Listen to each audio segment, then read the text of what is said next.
नीमच शहर के बंगला व बगीचा क्षेत्रों में निवासरत नागरिक 1980 के दशक से चली आ रही समस्या का स्थायी समाधान चाहते हैं। बंगला बगीचा समस्या का 100% समाधान नहीं होने से नागरिकों को नारकीय जीवन जीने को मजबूर होना पड़ रहा है।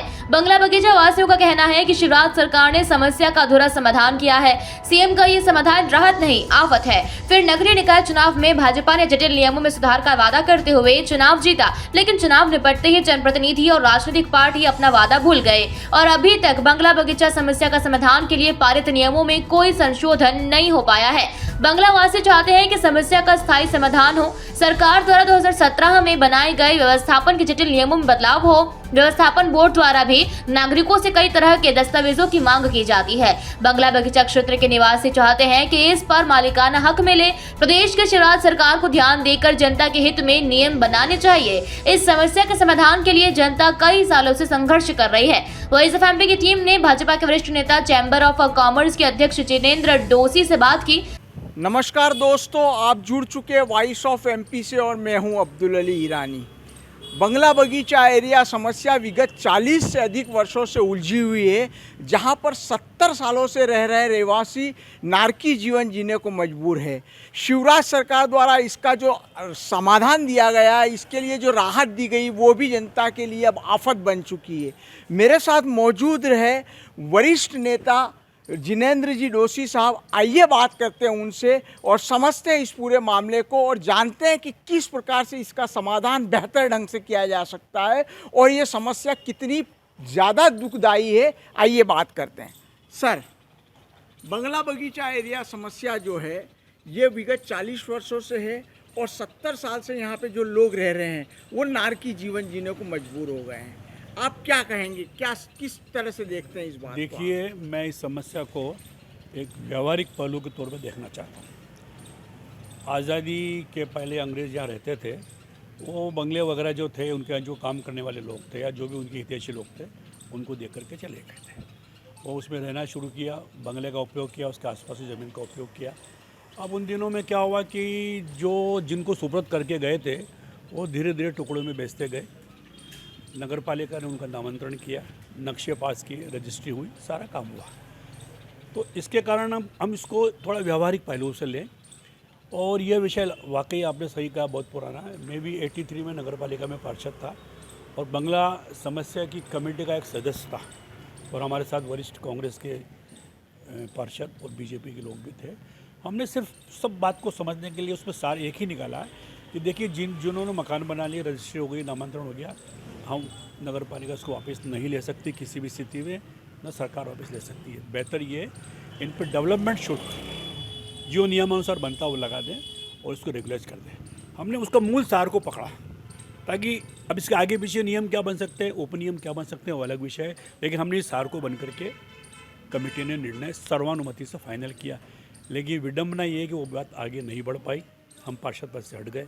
कांग्रेस की सरकारें नगर पालिका में रही, मध्य प्रदेश में कांग्रेस की सरकार रही, लेकिन वो लोग भी इस काम को ठीक नहीं कर पाए। अब मैं आगे आना चाहता हूँ। हमारे मित्र राकेश पप्पू जैन नगर पालिका के अध्यक्ष थे, उनके सामने ये पुरजोर से मामला उठा। उनके मन में भी एक दर्द थी, वेदना थी कि इस काम को कैसे भी करके जनहित में निपटना चाहिए। भोपाल में उनकी बैठक थी। उसके एक दिन पहले शाम को पप्पू जैन और हमारे वरिष्ठ साथी श्रीराम भाई गोडबोले मेरे पास आए। पप्पू जैन ने बोला कि भाई साहब, बंगले की समस्या कैसे ठीक हो सकती है, आप थोड़ा हमें गाइडलाइन कीजिए, आप हमारे सीनियर हैं, समझते हैं सारी बातों को। तो मैंने पप्पू से कहा, मैंने कहा यार, तुम सुबह जा रहे हो और आज शाम को बैठ के बात कर रहे हैं। यदि 2-5 दिन पहले अपन बात करते, समझने का प्रयास करते, नगर पालिका से कुछ डॉक्टर्स इकट्ठे करते, भाई साहब वो टाइम नहीं मिला, ऐसा वैसा जो भी। पर आप क्या सोचते हो? अब देखिए, त्वरित मेरे दिमाग में उसमें क्या बात आई। मैंने कहा, पप्पू यार, एक काम करो, इस समस्या को अपन 2 फेज में निपटा सकते हैं। पहले फेज में 5000 स्क्वायर फीट तक का मामला, इसको ठीक कर लें, ताकि शहर की 80 से 90% जनता को राहत मिल जाएगी। बाकी जो शेष भूखंड रहेंगे, अपन सेकंड फेज में इसको भी ठीक करेंगे। मंशा अपनी ठीक करना है, नागरिकों को, रहने वालों को राहत देना है। मन में भावना यही थी। भाई साहब, ऐसा हो सकता है क्या? मैंने, क्यों नहीं हो सकता है। आप परिषद में प्रस्ताव पास करो, मध्य प्रदेश शासन के मुख्यमंत्री से बात करो, उनको समझाने का प्रयास करो। इसके पहले आप भोपाल जा रहे हो, माननीय विधायक को सांसद महोदय से इसमें चर्चा करो, रास्ते के अंदर उनको समझाने का प्रयास करो। यदि उनकी सहमति हो जाती है, आप सब मिलकर सरकार से बात करो, बोले यार ये हो जाए तो बहुत अच्छी बात है। पर मैंने एक बात जरूर कही थी, इसमें ये बात जो व्यवहारिक पहलू ध्यान रखना है कि किसी भी प्रकार का शुल्क अतिरिक्त नहीं लगना चाहिए, गाइडलाइन अनुसार नहीं होना चाहिए। कम से कम उन पर बोझ पड़े बांग्लावासियों के ऊपर और समस्या निपट जाए। आप ये काम कर दोगे, जनता आपकी वाह वाह करेगी और जनता जिंदगी भर आपको भूलेगी नहीं। बोले भाई साहब बहुत अच्छी बात है।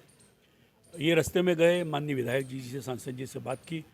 उन्होंने कहा यार ये इस फार्मूले में यदि कोई बात बनती हो तो हमारी स्वीकृति है, कोई दिक्कत नहीं है। मुख्यमंत्री से बात की, उनने भी सहमति दी। उन्होंने कहा मेरे वरिष्ठ अधिकारियों से चर्चा कर लो। उन्होंने भी कहा हम तैयार हैं इस बात के लिए, आप नगर पालिका परिषद से प्रस्ताव करके भेजो। मेरे पास फ़ोन आया श्रीराम भाई गोडबोले का उसी वक्त कि यार जिनेंद्र जी आपका जो फार्मूला था वो एज इट इज़ बैठ गया और बहुत अच्छी लाइन पर अपन काम कर रहे हैं। मैंने चलो यार बहुत खुशी की बात है, शहर का मामला निपट जाएगा। नीमच आ गए, परिषद प्रस्ताव पास किया, वहाँ चले गए। इसके अंतराल के बाद में थोड़े समय बाद में इनकी 1-2 मीटिंग हुई। तीसरी मीटिंग में जब फाइनल शेप में जाने लगा, वरिष्ठ अधिकारी, इस विभाग के मंत्री और माननीय सांसद महोदय, विधायक महोदय, नगर पालिका अध्यक्ष, ये वो सब बैठे और इसको फाइनल ड्राफ्ट टच देने लगे।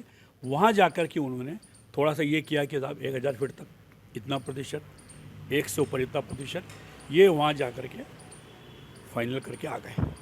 जब मुझे पप्पू जी ने ये बात बताई तो मैंने कहा पप्पू यार ये काम तुमने क्या किया, इससे कितने करेंगे यार, ये काम ठीक नहीं हुआ। भाई सब क्या करते हैं, बहुत दबाव था हमारे ऊपर, अधिकारियों को दबाव था, मंत्री का दबाव था, बोले करना हो तो करो, ये तो मामला पेंडिंग हो जाएगा। मैंने छोड़ कर के आ जाते हैं, जनता का मुद्दा है, कोई व्यक्तिगत मुद्दा तो है नहीं। आप छोड़ के आ जाते, क्या होता, 2-4-6 महीने और संघर्ष करना पड़ता, मामला ठीक हो जाता। अब ये करके आ गए और इसके बाद में क्या परिस्थितियाँ बनी आप सबको मालूम है। आधा अधूरा काम हुआ, किसी का हुआ नहीं हुआ, व्यवस्थापन हुआ नहीं हुआ। अब इसमें कितनी मसड़ी हुई है मैं कहना नहीं चाहता, आज भी लोग परेशान दुखी है। मैं फिर आपके माध्यम से कहना चाहता हूँ, पप्पू जैन की मंशा ठीक थी, लेकिन वहाँ जो प्रदेश सरकार में जो लोग बैठे हैं उन्होंने, अधिकारियों ने क्या गड़बड़ करी है ये मैं नहीं कह सकता। इसको ठीक करना चाहिए, जनता के हित के अंदर कम से कम शुल्क लगे और उनको राहत प्रदान करे, इतना सरलीकरण करे कि लोग इसको आराम से शुल्क दे करके अपनी नियमित रूप से कर सके, उस पर शहरों में डेवलपमेंट हो। उसमें करना क्या बताइए आप मुझे। मैं आपसे यही पूछना चाह रहा था कि आपके पास ऐसा क्या फार्मूला है जिससे आसानी से इस समस्या का समाधान हो सकता है। मैंने फार्मूला आपको बता दिया श्रीमान, मैंने कहा 5000 स्क्वायर फीट का इस काम को ठीक कर लें, कम से कम शुल्क लगना चाहिए, इससे लोगों को राहत मिले। अब आपकी मंशा ये कि सरकार को 7 करोड़ रुपए मिलना चाहिए, तो मेरा कहना है कि जिस दिन नगर पालिका में नामांतरण हुआ, उन मकानों का रजिस्ट्री हुई, आपने मकान बनाने की परमिशन दी, उस दिन ही आप रोक देते हैं। साहब संपत्ति तो हमारी है, हम किसी को मकान नहीं बना देंगे। आपने उस वक्त तो सारा गड़बड़ सड़बड़ करके लोगों को परमिशन दे दी, और जब मामला बहुत ज़्यादा आगे बढ़ गया तो आप कहते हो जगह तो हमारी है, हम तो हमारे इसमें हमारी इच्छा से शुल्क लेंगे। ये संभव नहीं है। 40 साल में से 20 साल बीजेपी की सरकार रही। अगर पिछले 40 सालों की बात करें तो लगभग 20 साल से बीजेपी की सरकार रही, और अभी भी ट्रिपल इंजन की सरकार है। नगर पालिका भी बीजेपी की, राज्य सरकार भी बीजेपी की, केंद्र में भी बीजेपी है, और ऐसे में आसानी से समाधान हो सकता है। 100% हो सकता है। मैं पूरे आत्मविश्वास के साथ कह रहा हूँ कि 100% समाधान बहुत शीघ्र हो सकता है। इच्छा शक्ति होना चाहिए, अपने आप पर आत्मविश्वास होना चाहिए कि मैं जनहित के मुद्दे पर काम कर रहा हूँ, तो निश्चित रूप से होगा। आपकी मंशा यदि कहीं और कहीं ले जाती है, जिसको आप भी समझ रहे होंगे, तो मैं नहीं कह सकता है। आपका मन साफ है, दिल साफ है, जनता के बीच में आप सही काम करना चाहते हैं, वास्तव में बंगले वालों को आप रिलीफ देना चाहते हैं, तो तत्काल इस समस्या को ठीक करना चाहिए, ताकि जनता आपकी वाहवाही करे। और आपने ये समस्या हल कर दी तो मान करके चलिए, जनता आपको सिर माथे बिठा लेगी। हिब्बानामा, वसीयतनामा वगैरह को भी नहीं माना जा रहा है, उसके लिए भी अनेक तरह के जटिल नियम बना दिए गए। ये सब गलत हैं। जो सही है उसको मानना चाहिए, चाहे हिब्बानामा हो चाहे वसीयतनामा हो, जो सही है उसको मानना चाहिए और काम करना चाहिए।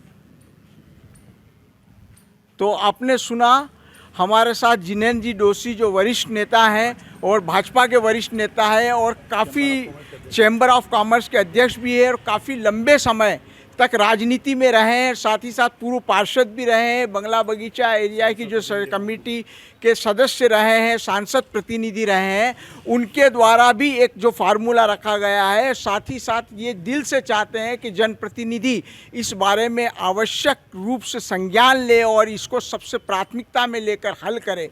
वॉइस ऑफ एमपी के लिए मेरे सहयोगी पवन राव शिंदे के साथ अब्दुल अली ईरानी।